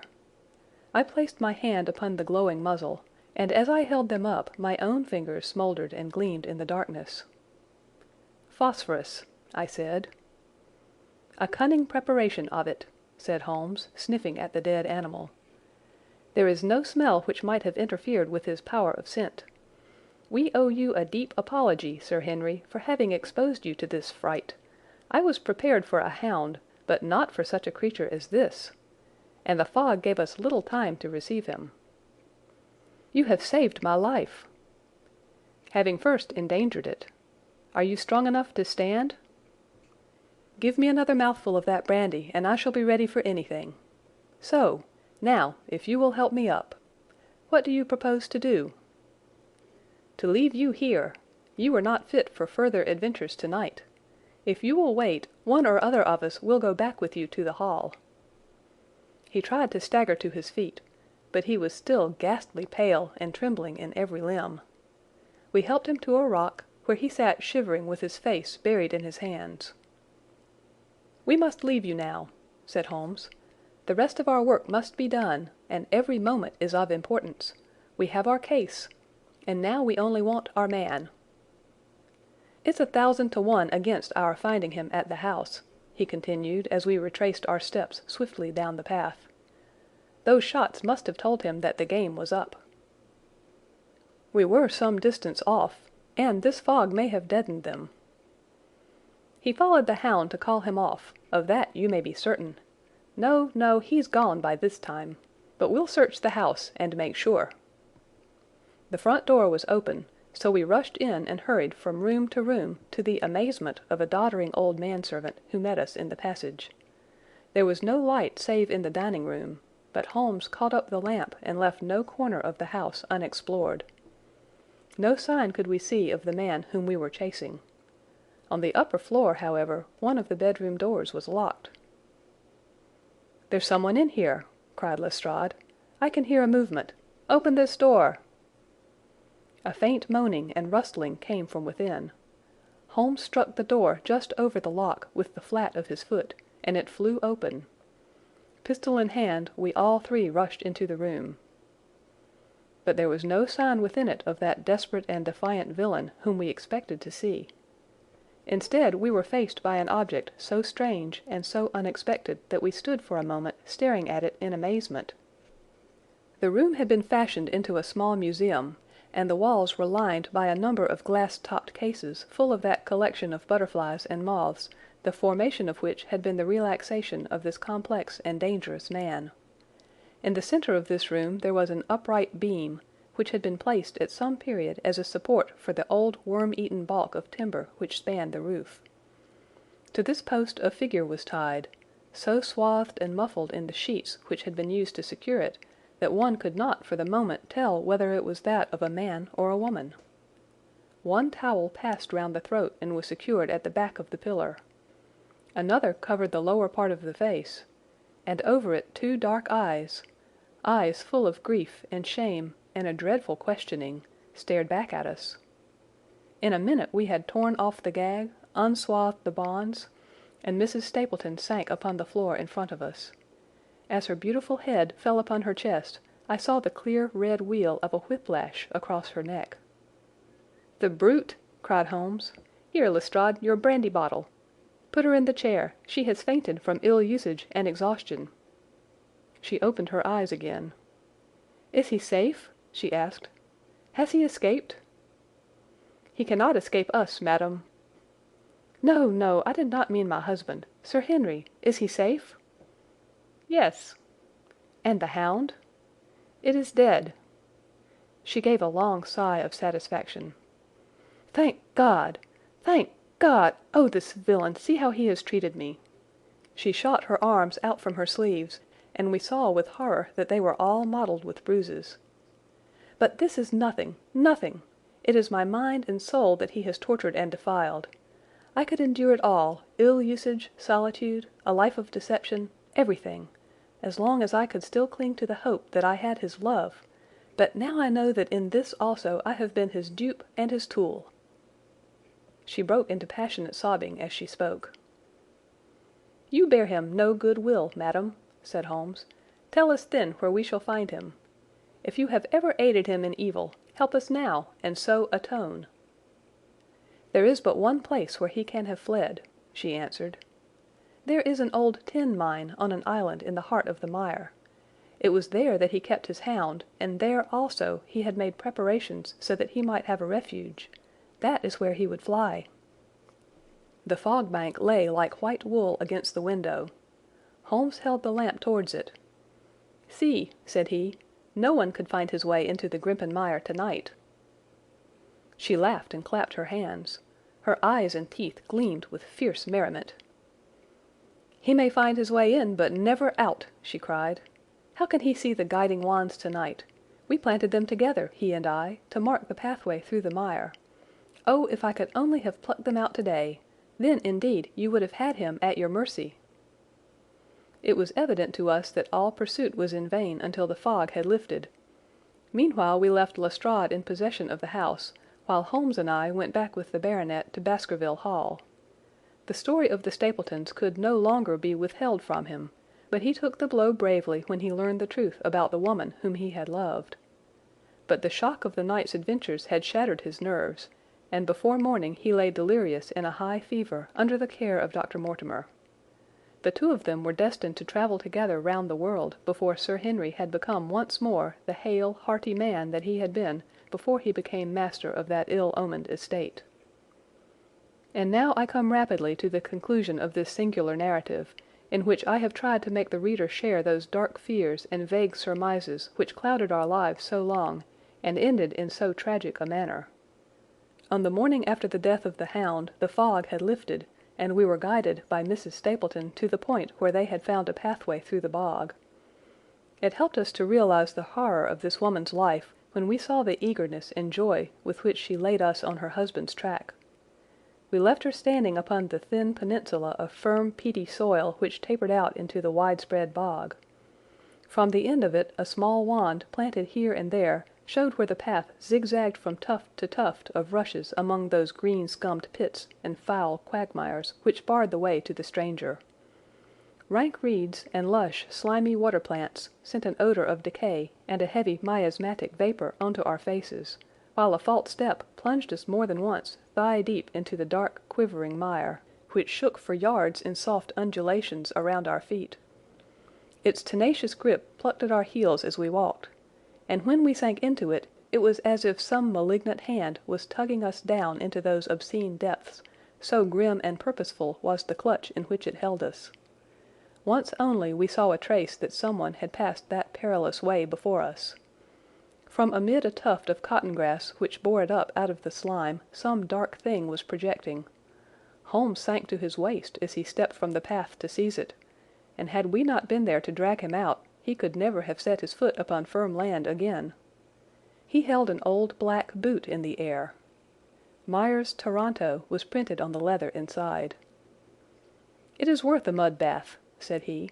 "It is our friend Sir Henry's missing boot." "Thrown there by Stapleton in his flight." "Exactly. He retained it in his hand after using it to set the hound upon the track. He fled when he knew the game was up, still clutching it, and he hurled it away at this point of his flight. We know at least that he came so far in safety.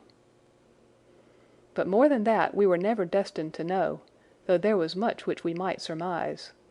There was no chance of finding footsteps in the mire, for the rising mud oozed swiftly in upon them, but as we at last reached firmer ground beyond the morass, we all looked eagerly for them. But no slightest sign of them ever met our eyes. If the earth told a true story, then Stapleton never reached that island of refuge towards which he struggled through the fog upon that last night.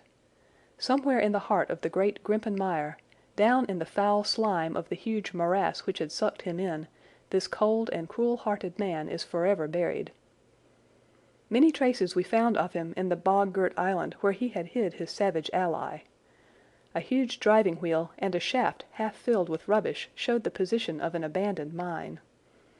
Beside it were the crumbling remains of the cottages of the miners, driven away no doubt by the foul reek of the surrounding swamp. In one of these a staple and chain with a quantity of gnawed bones showed where the animal had been confined. A skeleton with a tangle of brown hair adhering to it lay among the debris. "A dog," said Holmes. "By Jove, a curly-haired spaniel. Poor Mortimer will never see his pet again. Well, I do not know that this place contains any secret which we have not already fathomed. He could hide his hound, but he could not hush its voice, and hence came those cries which even in daylight were not pleasant to hear. On an emergency he could keep the hound in the outhouse at Merripit, but it was always a risk, and it was only on the supreme day, which he regarded as the end of all his efforts, that he dared do it. This paste in the tin is no doubt the luminous mixture with which the creature was daubed. It was suggested, of course, by the story of the family hell-hound, and by the desire to frighten old Sir Charles to death.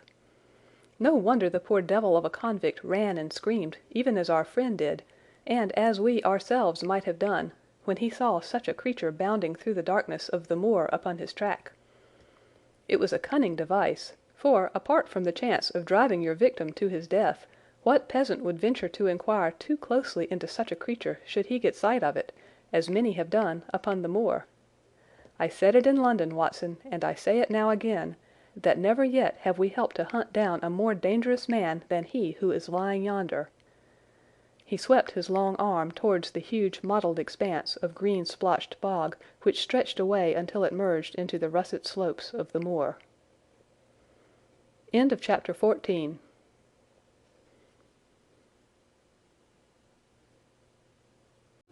Chapter 15. A Retrospection. It was the end of November, and Holmes and I sat, upon a raw and foggy night, on either side of a blazing fire in our sitting-room in Baker Street. Since the tragic upshot of our visit to Devonshire, he had been engaged in 2 affairs of the utmost importance, in the first of which he had exposed the atrocious conduct of Colonel Upwood in connection with the famous card scandal of the Nonpareil Club, while in the second he had defended the unfortunate Madame Montpensier from the charge of murder which hung over her in connection with the death of her stepdaughter, Mademoiselle Carére, the young lady who, as it will be remembered, was found 6 months later alive and married in New York. My friend was in excellent spirits over the success which had attended a succession of difficult and important cases, so that I was able to induce him to discuss the details of the Baskerville mystery. I had waited patiently for the opportunity, for I was aware that he would never permit cases to overlap, and that his clear and logical mind would not be drawn from its present work to dwell upon memories of the past. Sir Henry and Dr. Mortimer were, however, in London, on their way to that long voyage which had been recommended for the restoration of his shattered nerves. They had called upon us that very afternoon, so that it was natural that the subject should come up for discussion. "The whole course of events," said Holmes, "from the point of view of the man who called himself Stapleton, was simple and direct, although to us, who had no means in the beginning of knowing the motives of his actions, and could only learn part of the facts, it all appeared exceedingly complex. I have had the advantage of 2 conversations with Mrs. Stapleton, and the case has now been so entirely cleared up that I am not aware that there is anything which has remained a secret to us. You will find a few notes upon the matter under the heading B in my indexed list of cases." "Perhaps you would kindly give me a sketch of the course of events from memory." "Certainly, though I cannot guarantee that I carry all the facts in my mind. Intense mental concentration has a curious way of blotting out what has passed. The barrister who has his case at his fingers' ends and is able to argue with an expert upon his own subject finds that a week or 2 of the courts will drive it all out of his head once more.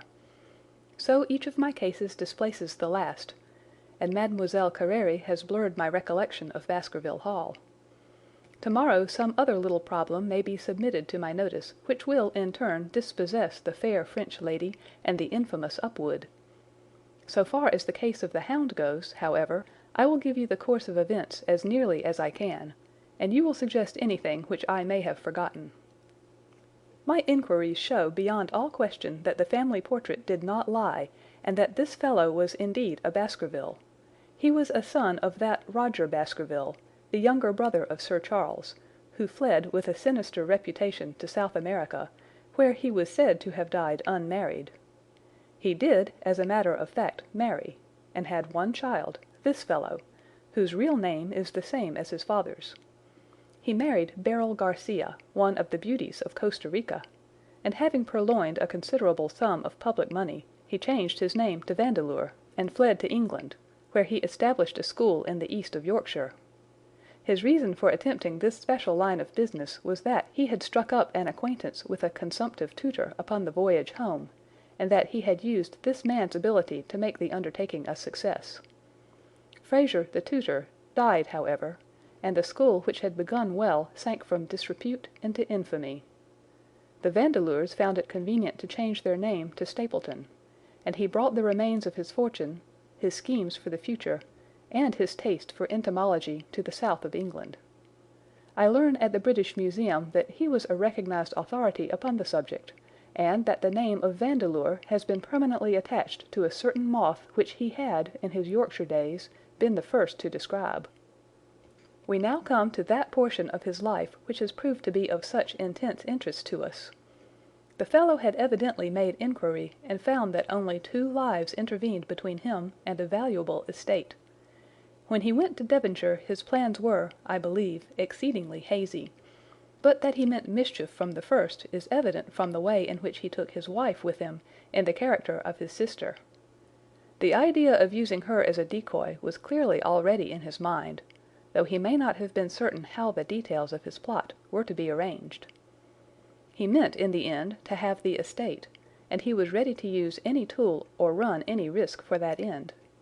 His first act was to establish himself as near to his ancestral home as he could, and his second was to cultivate a friendship with Sir Charles Baskerville and with the neighbours. The baronet himself told him about the family hound, and so prepared the way for his own death. Stapleton, as I will continue to call him, knew that the old man's heart was weak, and that a shock would kill him. So much he had learned from Dr. Mortimer. He had heard also that Sir Charles was superstitious and had taken this grim legend very seriously. His ingenious mind instantly suggested a way by which the baronet could be done to death, and yet it would be hardly possible to bring home the guilt to the real murderer. Having conceived the idea, he proceeded to carry it out with considerable finesse. An ordinary schemer would have been content to work with a savage hound. The use of artificial means to make the creature diabolical was a flash of genius upon his part. The dog he bought in London from Ross and Mangles, the dealers in Fulham Road. It was the strongest and most savage in their possession. He brought it down by the North Devon line, and walked a great distance over the moor so as to get it home without exciting any remarks. He had already on his insect hunts learned to penetrate the Grimpen mire, and so had found a safe hiding place for the creature. Here he kennelled it and waited his chance. But it was some time coming. The old gentleman could not be decoyed outside of his grounds at night. Several times Stapleton lurked about with his hound, but without avail. It was during these fruitless quests that he, or rather his ally, was seen by peasants, and that the legend of the demon dog received a new confirmation. He had hoped that his wife might lure Sir Charles to his ruin, but here she proved unexpectedly independent. She would not endeavour to entangle the old gentleman in a sentimental attachment, which might deliver him over to his enemy. Threats, and even, I am sorry to say, blows, refused to move her. She would have nothing to do with it, and for a time Stapleton was at a deadlock. He found a way out of his difficulties through the chance that Sir Charles, who had conceived a friendship for him, made him the minister of his charity in the case of this unfortunate woman, Mrs. Laura Lyons. By representing himself as a single man, he acquired complete influence over her, and he gave her to understand that in the event of her obtaining a divorce from her husband, he would marry her. His plans were suddenly brought to a head by his knowledge that Sir Charles was about to leave the Hall on the advice of Dr. Mortimer, with whose opinion he himself pretended to coincide. He must act at once, or his victim might get beyond his power. He therefore put pressure upon Mrs. Lyons to write this letter, imploring the old man to give her an interview on the evening before his departure for London. He then, by a specious argument, prevented her from going, and so had the chance for which he had waited. Driving back in the evening from Coombe Tracey, he was in time to get his hound, to treat it with his infernal paint, and to bring the beast round to the gate at which he had reason to expect that he would find the old gentleman waiting. The dog, incited by its master, sprang over the wicket gate and pursued the unfortunate baronet, who fled screaming down the yew alley. In that gloomy tunnel it must indeed have been a dreadful sight to see that huge black creature, with its flaming jaws and blazing eyes, bounding after its victim. He fell dead at the end of the alley from heart disease and terror. The hound had kept upon the grassy border while the baronet had run down the path, so that no track but the man's was visible. On seeing him lying still, the creature had probably approached to sniff at him, but finding him dead, had turned away again. It was then that it left the print which was actually observed by Dr. Mortimer.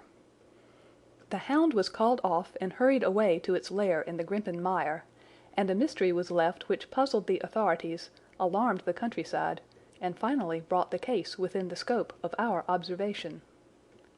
So much for the death of Sir Charles Baskerville. You perceive the devilish cunning of it, for really it would be almost impossible to make a case against the real murderer. His only accomplice was one who could never give him away, and the grotesque, inconceivable nature of the device only served to make it more effective. Both of the women concerned in the case, Mrs. Stapleton and Mrs. Laura Lyons, were left with a strong suspicion against Stapleton. Mrs. Stapleton knew that he had designs upon the old man, and also of the existence of the hound. Mrs. Lyons knew neither of these things, but had been impressed by the death occurring at the time of an uncancelled appointment which was only known to him. However, both of them were under his influence, and he had nothing to fear from them. The first half of his task was successfully accomplished, but the more difficult still remained. It is possible that Stapleton did not know of the existence of an heir in Canada. In any case, he would very soon learn it from his friend Dr. Mortimer, and he was told by the latter all details about the arrival of Henry Baskerville. Stapleton's first idea was that this young stranger from Canada might possibly be done to death in London without coming down to Devonshire at all. He distrusted his wife ever since she had refused to help him in laying a trap for the old man, and he dared not leave her long out of his sight for fear he should lose his influence over her. It was for this reason that he took her to London with him. They lodged, I find, at the Mexborough Private Hotel in Craven Street, which was actually one of those called upon by my agent in search of evidence. Here he kept his wife imprisoned in her room, while he, disguised in a beard, followed Dr. Mortimer to Baker Street, and afterwards to the station and to the Northumberland Hotel. His wife had some inkling of his plans, but she had such a fear of her husband, a fear founded upon brutal ill-treatment, that she dare not write to warn the man whom she knew to be in danger. If the letter should fall into Stapleton's hands, her own life would not be safe. Eventually, as we know, she adopted the expedient of cutting out the words which would form the message, and addressing the letter in a disguised hand. It reached the baronet, and gave him the first warning of his danger. It was very essential for Stapleton to get some article of Sir Henry's attire, so that, in case he was driven to use the dog, he might always have the means of setting him upon his track. With characteristic promptness and audacity he set about this at once, and we cannot doubt that the boots or chambermaid of the hotel was well bribed to help him in his design. By chance, however, the first boot which was procured for him was a new one and, therefore, useless for his purpose.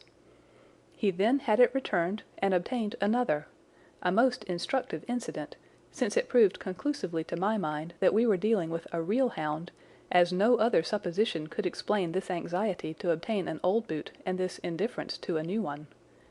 The more outré and grotesque an incident is, the more carefully it deserves to be examined, and the very point which appears to complicate a case is, when duly considered and scientifically handled, the one which is most likely to elucidate it. Then we had the visit from our friends next morning, shadowed always by Stapleton in the cab. From his knowledge of our rooms and of my appearance, as well as from his general conduct, I am inclined to think that Stapleton's career of crime has been by no means limited to this single Baskerville affair.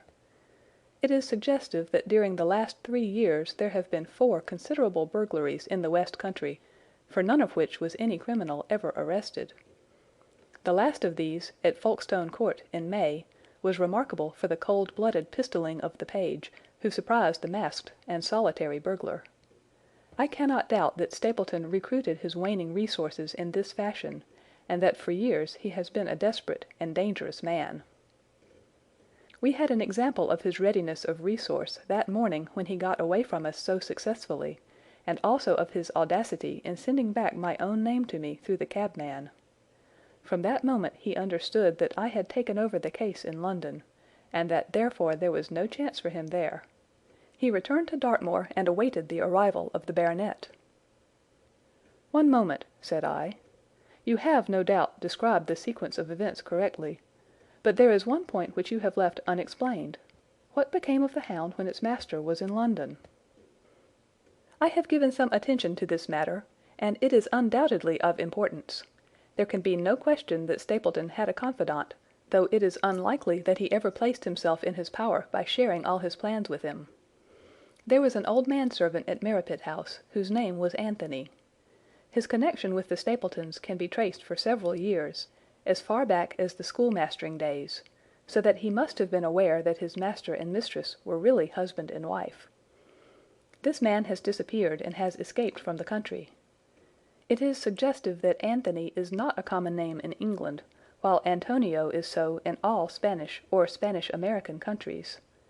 The man, like Mrs. Stapleton herself, spoke good English but with a curious lisping accent.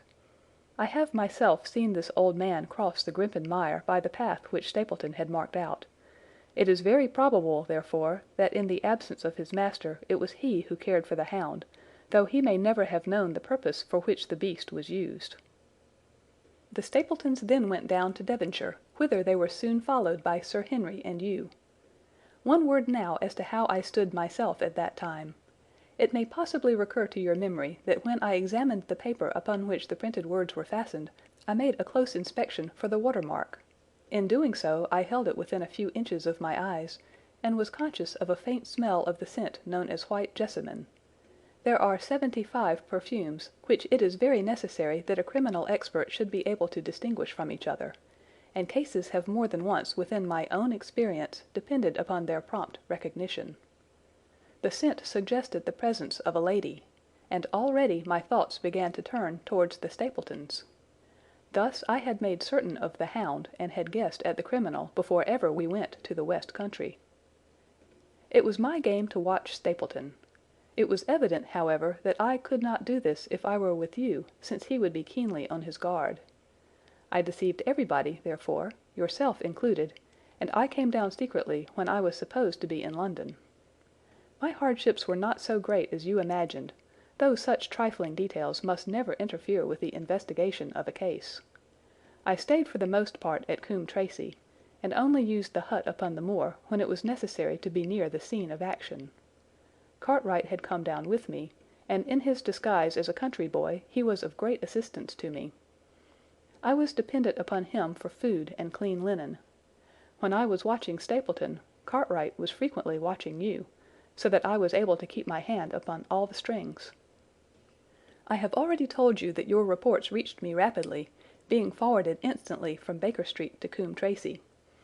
They were of great service to me, and especially that one incidentally truthful piece of biography of Stapleton's. I was able to establish the identity of the man and the woman, and knew at last exactly how I stood. The case had been considerably complicated through the incident of the escaped convict and the relations between him and the Barrymores. This also you cleared up in a very effective way, though I had already come to the same conclusions from my own observations. By the time that you discovered me upon the moor I had a complete knowledge of the whole business, but I had not a case which could go to a jury. Even Stapleton's attempt upon Sir Henry that night which ended in the death of the unfortunate convict did not help us much in proving murder against our man. There seemed to be no alternative but to catch him red-handed, and to do so we had to use Sir Henry, alone and apparently unprotected, as a bait. We did so, and at the cost of a severe shock to our client we succeeded in completing our case and driving Stapleton to his destruction. That Sir Henry should have been exposed to this is, I must confess, a reproach to my management of the case, but we had no means of foreseeing the terrible and paralyzing spectacle which the beast presented, nor could we predict the fog which enabled him to burst upon us at such short notice. We succeeded in our object at a cost which both the specialist and Dr. Mortimer assure me will be a temporary one. A long journey may enable our friend to recover not only from his shattered nerves, but also from his wounded feelings. His love for the lady was deep and sincere, and to him the saddest part of all this black business was that he should have been deceived by her. It only remains to indicate the part which she had played throughout. There can be no doubt that Stapleton exercised an influence over her which may have been love or may have been fear, or very possibly both, since they are by no means incompatible emotions. It was, at least, absolutely effective. At his command she consented to pass as his sister, though he found the limits of his power over her when he endeavoured to make her the direct accessory to murder. She was ready to warn Sir Henry so far as she could without implicating her husband, and again she tried to do so. Stapleton himself seems to have been capable of jealousy, and when he saw the baronet paying court to the lady, even though it was part of his own plan, still he could not help interrupting with a passionate outburst which revealed the fiery soul which his self-contained manner so cleverly concealed. By encouraging the intimacy he made it certain that Sir Henry would frequently come to Merripit House, and that he would sooner or later get the opportunity which he desired. On the day of the crisis, however, his wife turned suddenly against him.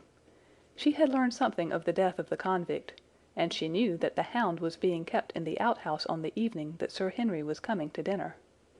She taxed her husband with his intended crime, and a furious scene followed in which he showed her for the first time that she had a rival in his love. Her fidelity turned in an instant to bitter hatred, and he saw that she would betray him. He tied her up, therefore, that she might have no chance of warning Sir Henry, and he hoped, no doubt, that when the whole countryside put down the baronet's death to the curse of his family, as they certainly would do, he could win his wife back to accept an accomplished fact and to keep silent upon what she knew. In this I fancy that in any case he made a miscalculation, and that, if we had not been there, his doom would none the less have been sealed. A woman of Spanish blood does not condone such an injury so lightly. And now, my dear Watson, without referring to my notes, I cannot give you a more detailed account of this curious case. I do not know that anything essential has been left unexplained. He could not hope to frighten Sir Henry to death as he had done the old uncle with his bogey hound. The beast was savage and half-starved. If its appearance did not frighten its victim to death, at least it would paralyze the resistance which might be offered. No doubt. There only remains one difficulty. If Stapleton came into the succession, how could he explain the fact that he, the heir, had been living unannounced under another name so close to the property? How could he claim it without causing suspicion and inquiry? It is a formidable difficulty, and I fear that you ask too much when you expect me to solve it. The past and the present are within the field of my inquiry, but what a man may do in the future is a hard question to answer. Mrs. Stapleton has heard her husband discuss the problem on several occasions. There were 3 possible courses. He might claim the property from South America, establish his identity before the British authorities there, and so obtain the fortune without ever coming to England at all. Or he might adopt an elaborate disguise during the short time that he need be in London. Or, again, he might furnish an accomplice with the proofs and papers, putting him in as heir, and retaining a claim upon some proportion of his income. We cannot doubt from what we know of him that he would have found some way out of the difficulty. And now, my dear Watson, we have had some weeks of severe work, and for one evening, I think, we may turn our thoughts into more pleasant channels. I have a box for Les Huguenots. Have you heard the Derezkis? Might I trouble you then to be ready in half an hour, and we can stop at Marcini's for a little dinner on the way. End of Chapter 15. This concludes The Hound of the Baskervilles by Sir Arthur Conan Doyle.